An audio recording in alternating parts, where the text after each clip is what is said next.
बात जुर्म से जूझते आवाम की हो या समाज में बढ़ते क्राइम ग्राफ की, अपराध की हर सूरत के पीछे छुपा होता है कोई ना कोई गुनहगार।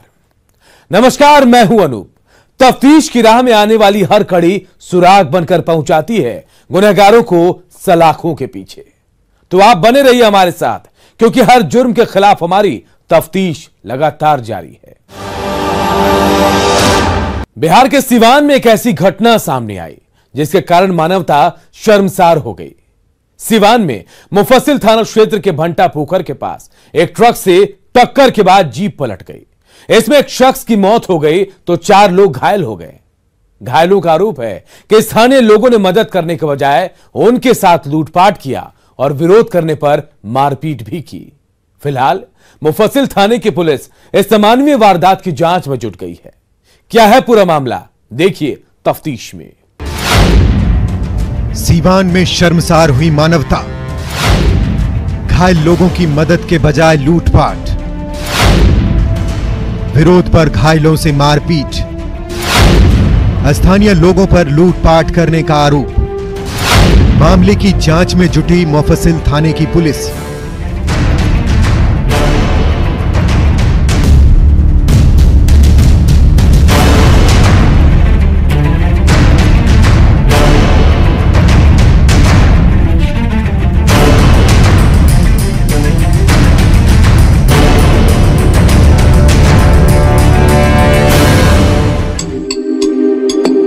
अन्याय और अधर्म से आज दहकता कलयुग है। पाप पुण्य और पुण्य पाप का भेद हटाता कलयुग है। जी हां, कलयुग में पाप अपने चरम पर है। इसका जीता जागता उदाहरण है सीवान में घटी एक घटना। दरअसल सीवान में जीप और ट्रक में टक्कर के बाद एक शख्स की मौत हो गई, वहीं 4 लोग घायल हो गए। इस हादसे के पीड़ित बृजकिशोर का आरोप है कि जीप दुर्घटनाग्रस्त होने के बाद घायलों को मदद करने के बजाय स्थानीय लोगों द्वारा सामान लूटा गया और विरोध करने पर घायलों के साथ मारपीट तक की गई। बृजकिशोर सिंह ने बताया कि दुर्घटनाग्रस्त जीप उनकी खुद की है और उनके भाई ही जीप चला रहे थे। घने कोहरे के कारण ट्रक से जीप की टक्कर हो गई और जीप पलट गई। उन्होंने बताया कि हादसे के बाद उनके भाई जीप से गिर गए, जिससे उनकी मौत हो गई। जब वो अपने भाई को उठाने के लिए गए, वहाँ स्थानीय लोग पहुँच गए और मदद करने के बजाय उनके परिवार के साथ लूटपाट की और विरोध करने पर मारपीट भी की। बृजकिशोर ने इस घटना को बहुत ही दुखद और निंदनीय बताया। उन्होंने कहा कि हादसे के बाद गाड़ी में चीख पुकार मच गई और जिन हाथों से मदद की आस थी, उन लोगों ने ही पीड़ित का सामान लूट लिया। ये लोग जो हमारे साथ व्यवहार किए वो शायद किसी के साथ नहीं होना चाहिए। इससे हम सरकार से सबसे निवेदन कर रहा हूँ कि ये सब और किसी के साथ नहीं होए, जो अच्छा रहेगा आने वाले समय के लिए। एक जन की मृत्यु हुई है और 4 जन घायल है। चोट लगा, मुंह का मार लगा। हम एक्सीडेंट हुआ था, उसके बावजूद भी हमारे पर्स छीना गया, बैग छीना गया। गौरतलब है कि मैरवा थाना क्षेत्र के फुलवरिया गांव के बृजकिशोर सिंह के परिवार के 11 लोग जीप से सीवान रेलवे स्टेशन जा रहे थे। बृजकिशोर सिंह के भाई मृतक पंचदेव सिंह मुंबई में सब्जी का व्यवसाय करते थे और अपनी भतीजी की शादी में सीवान आए हुए थे। मृतक पंचदेव सिंह सीवान रेलवे स्टेशन पर गोदान एक्सप्रेस पकड़ने जा रहे थे, तभी भंटा पोखर के पास एक अनियंत्रित ट्रक ने जीप में टक्कर मार दी, जिससे जीप पलट गई और मौके पर ही पंचदेव सिंह की मौत हो गई। वहीं इस हादसे में 4 अन्य लोग घायल हो गए, जिन्हें सामाजिक कार्यकर्ता की मदद से सीवान सदर अस्पताल पहुंचाया गया। हम जिला प्रशासन से मांग करते हैं कि अपने स्तर से जांच करके जो व्यक्ति इसमें दोषी है वो उस पर कार्रवाई होना चाहिए। फिलहाल मुफस्सिल थाने की पुलिस मामले की जांच में जुट गई है और आरोपियों की गिरफ्तारी को लेकर आगे की कार्रवाई के लिए रणनीति बना रही है। बहरहाल घायलों की सहायता के बजाय उन्हें लूटने की घटना से इतना तो साफ हो गया है कि कलयुग में पाप और अधर्म अपने चरम पर है, कि लोगों को पाप और पुण्य में भेद नजर नहीं आ रहा। न्यूज़ 18 के लिए सीवान से मृत्युंजय कुमार सिंह की रिपोर्ट।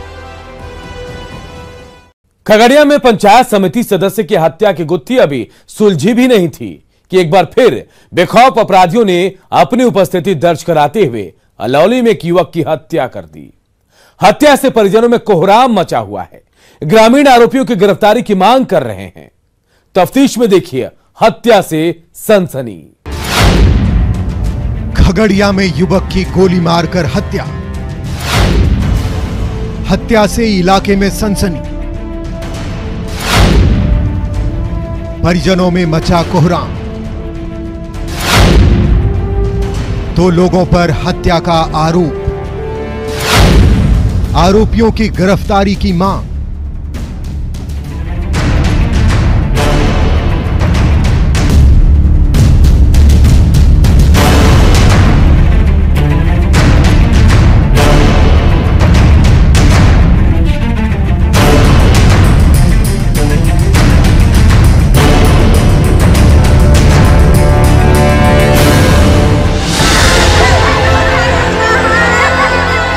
खगड़िया में अपराधियों का मनोबल 7वें आसमान पर है। यही कारण है कि एक के बाद एक आपराधिक घटनाएं सामने आ रही है। अभी बेलदौर में हुए पंचायत समिति सदस्य की हत्या की गुत्थी पुलिस सुलझा भी नहीं पाई थी कि अलौली थाना क्षेत्र के रामपुर गढ़ के पास अपराधियों ने 25 वर्षीय लिंकन यादव उर्फ सुजित नामक युवक की गोली मारकर हत्या कर दी। हत्या की खबर जंगल में लगी आग की तरह फैल गई और देखते ही देखते घटनास्थल पर लोगों की भारी भीड़ उमड़ पड़ी। पुलिस के खिलाफ लोगों में आक्रोश भी देखा जा रहा है। वहीं हत्या से परिजनों में कोहराम मचा हुआ है। परिजनों का रो रो कर बुरा हाल है। मृतक के भाई ने बताया कि जब वह लिंकन यादव के साथ जा रहा था तभी अपराधियों ने इस वारदात को अंजाम दिया। परिजनों ने अंजनी मंडल और अश्वनी मंडल पर हत्या का आरोप लगाया है। अंजनी मंडल गोली चलाया, अश्वनी मंडल पकड़ा, अंजनी मंडल गोली चलाया और 4-5 अपराधी था जो जिसको हम पहचाने हैं, वो सब छुपका हुआ था। 14 तारीख को इससे पूर्व में अपने घर के पास गोली चलाया था, जिस पर प्रशासन एक जरा भी आज तक नहीं एक्सेप्ट किया। बाद कुछ हो न राजनीतिक अध्यक्ष वाला खड़ा होले ओकरा जोर में एक लाइन प्रचार में गेल ने कल के ट्रेन जे छै न इज्जत रहतो तो नहीं मुखिया बना देते, ओहि लायक मार दही बस घेर के। 15 रोज पहनू एक केस भेल। पूरे बिहार में अपराध की घटनाएं आए दिन बढ़ती जा रही हैं। खगड़िया में एक के बाद एक हत्या की वारदात को अंजाम दिया जा रहा है। सर के यहाँ एसपी से मांग करता हूँ, प्रशासन से मांग करता हूँ, थाना प्रभारी से मांग करता हूँ कि आप जल्द से जल्द जो भी अपराधी हो, जिसने भी ये हत्याएं की है, उसकी जल्द से जल्द गिरफ्तारी हो। शव को पोस्टमार्टम के लिए भेज पुलिस तफ्तीश में जुट गई है। घटना का कारण पुलिस आपसी रंजिश बता रही है। हत्या में 2 लोगों का नाम सामने आ रहा है, जिसके गिरफ्तारी के लिए पुलिस छापेमारी कर रही है। अलौली थाना को सूचना मिली कि एक लिंकन यादव, जिनका पिता का नाम है भूषण यादव, की हत्या हुई है। उनकी उम्र करीब 25 साल है और गढ़ घाट जो है वही इस घटना का प्लेस ऑफ अकरेंस है। तो वहाँ पे अभी लाश को जो है पोस्टमार्टम के लिए भेज दिया गया है। प्रथम दृष्टया जो है आपसी रंजिश में की गई हत्या ये कारित महसूस होती है। 2 लोगों का नाम इसमें आ रहा है, जिसको जो है गिरफ्तारी कर अग्रतर कार्रवाई की जाएगी। बहरहाल इस घटना से परिजनों में कोहराम मचा हुआ है। परिजनों का रो रो कर बुरा हाल है। उनके आंखों के आंसू थमने का नाम नहीं ले रहे हैं। परिजन आरोपियों की गिरफ्तारी की मांग कर रहे हैं। ऐसे में देखना यह होगा कि आखिर कब तक पुलिस आरोपियों को सलाखों के पीछे पहुंचा पाती है। न्यूज़ 18 के लिए खगड़िया से दिग्विजय की रिपोर्ट। नवादा में कई सालों से चली आ रही वर्चस्व की लड़ाई में फिर 2 लोगों की बलि चढ़ गई। रूपो थाना क्षेत्र के बेनीपुर में शराब धंधे में वर्चस्व के चक्कर में शुरू हुई लड़ाई धीरे धीरे गैंगवॉर तक पहुंच गई। 11 साल से चल रहे खूनी खेल में अब तक 10 लोगों की हत्या हो चुकी है। क्या है पूरा मामला, तफ्तीश में देखिए। नवादा में शराब धंधे को लेकर खूनी खेल, वर्चस्व की लड़ाई में 2 लोगों की हत्या। बीते 11 साल में 10 लोगों की हुई हत्या। डबल मर्डर की छानबीन में जुटी पुलिस।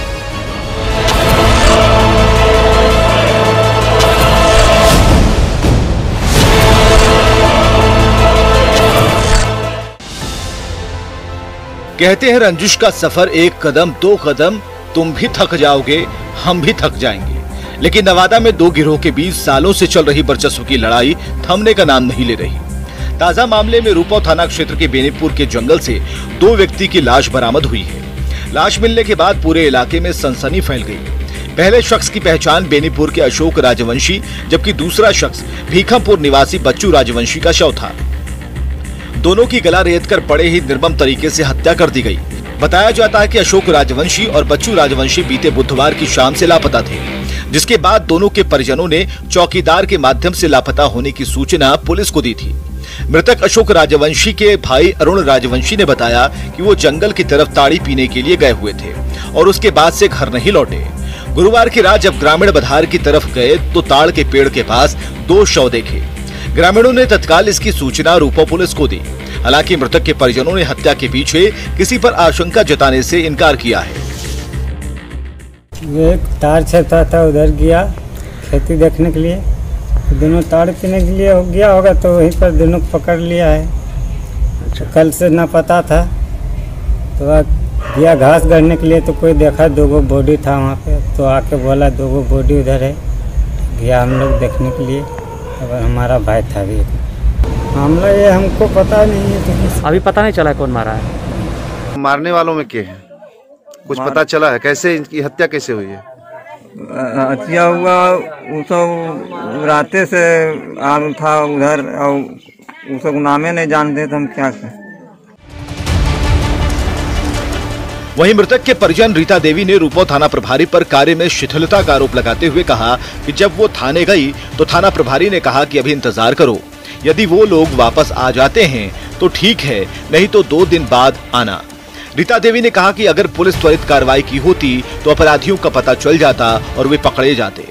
थाना में हम गए तो बड़ा बाबू से हम बात करने लगे तो बड़ा बाबू क्या बोला, जवाब दिया कि तुम लोग नौटंकी करने आया है, से रात में उतना पता हुआ था, रात में कहाँ था आप? तो हम लोग बोले कि सर हम लोग सोचे कि आ जाएगा, तो वो बोला कि नहीं आ जाएगा, तो फिर क्या थाना आया? तो हम लोग कहे कि सर यही लिए आए हैं कि हम लोग का पर चर्चा करना जरूरी है, तो आप जो प्रशासन है तो हम लोग का कुछ नहीं कीजिएगा। बोला अभी कुछ नहीं होगा, से जाइए खोजिए उसको बढ़िया से, अगर मिल जाएगा तब ठीक है, नहीं मिलेगा तो 2 रोज के टाइम दिया। वो 2 रोज के टाइम दिया कि जाइए 2 रोज के बाद खोजिए, नहीं मिलेगा तब हम लोग उस पर कार्रवाई करेंगे। हालांकि ग्रामीण दबी जुबान से इसे 2 गुटों के बीच आपसी वर्चस्व की लड़ाई बता रहे हैं। दरअसल शराब के धंधे के बल पर कभी ताकतवर बने चंदन गिरोह के खात्मे के बाद उसका प्रतिद्वंदी रविंद्र यादव शराब के धंधे के बल पर गिरोह को सशक्त बनाने में जुटा है। इसी का परिणाम है कि बेनीपुर समेत आसपास के इलाके में एक बार फिर दहशत का माहौल है।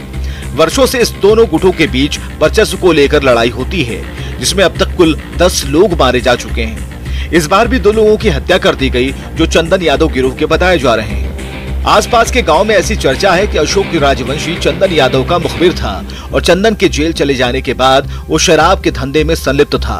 बताया जाता है कि अशोक राजवंशी शराब की काली कमाई का हिस्सा भी चंदन को भेजता था। अशोक राजवंशी द्वारा मुखबिरी करने के कारण ही उसके प्रतिद्वंदी गिरोह द्वारा हत्या किए जाने की चर्चा है। बताया जा रहा है कि हमले के दौरान अशोक राजवंशी के साथ मौजूद बच्चू राजवंशी को भी अपनी जान गंवानी पड़ी।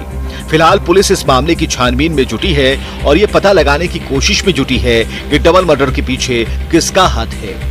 घटना के दौरान प्रभारी एसपी के चार्ज में रहे आनंद कुमार ने बताया कि जल्द ही पुलिस इस मामले का खुलासा करके अपराधियों को सलाखों के पीछे पहुंचाएगी।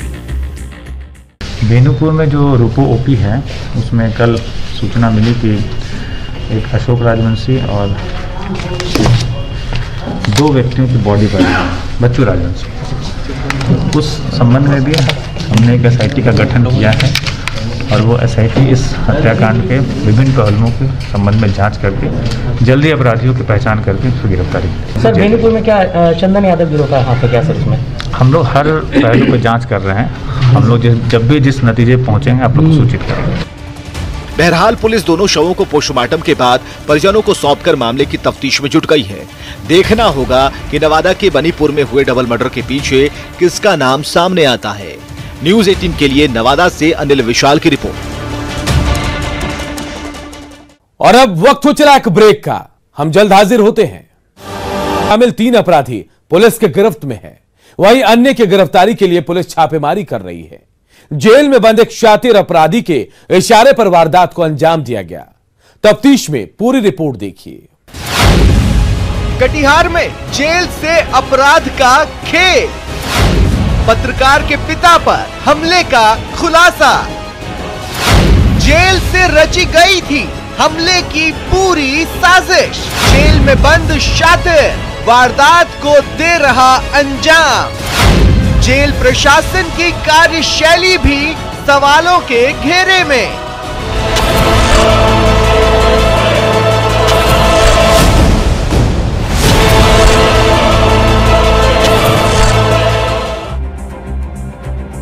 कटिहार में एक बार फिर जेल से आपराधिक वारदातों को अंजाम देने का मामला सामने आया है।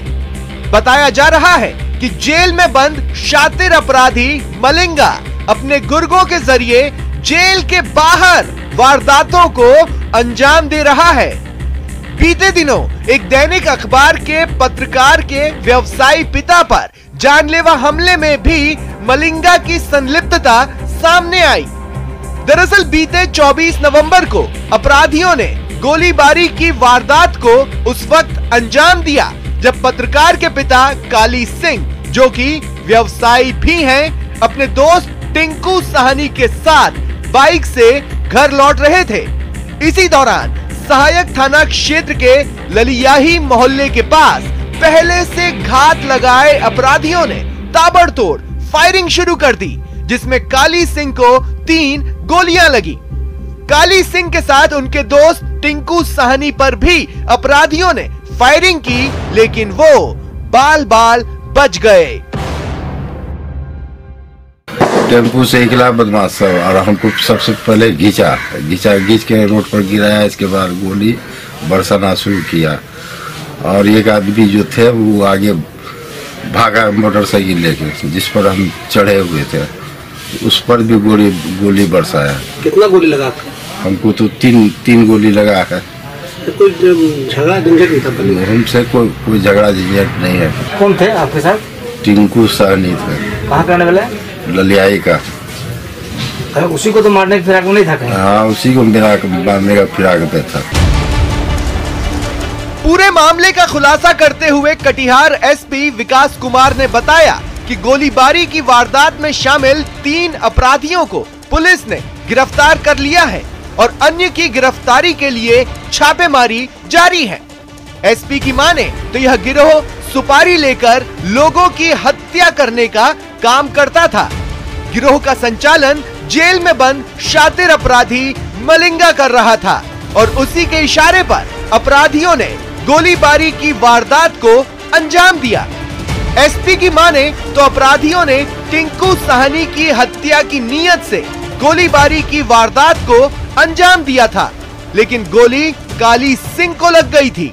एसपी ने बताया कि पूरे मामले की जांच चल रही है और जल्द ही वारदात में शामिल अन्य अपराधियों को गिरफ्तार कर लिया जाएगा।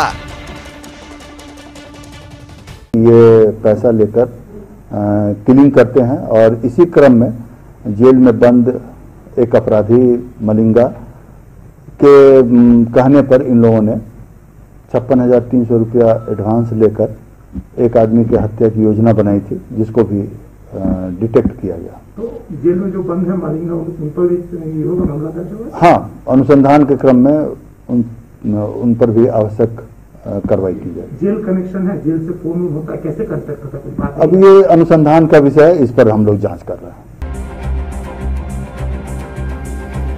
बहरहाल पूरे मामले में जेल प्रशासन की कार्यशैली भी सवालों के घेरे में है।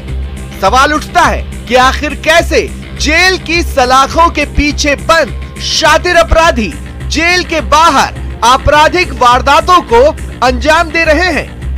जरूरत है कि पुलिस मामले की गंभीरता से जांच कर इस सिंडिकेट में शामिल अन्य लोगों के खिलाफ कड़ी कार्रवाई करे। न्यूज़ 18 के लिए कटिहार से सुब्रत गुहा की रिपोर्ट। अपराधी चाहे लाख शातिर हो, तफ्तीश की दिशा अगर सही है तो बच नहीं सकता कोई गुनहगार सलाखों के पीछे जाने से। तो पुलिस चाहे सोई हो, मुजरिम चाहे कोई हो, आप बने रहिए हमारे साथ, क्योंकि हर जुर्म के खिलाफ हमारी तफ्तीश लगातार जारी है।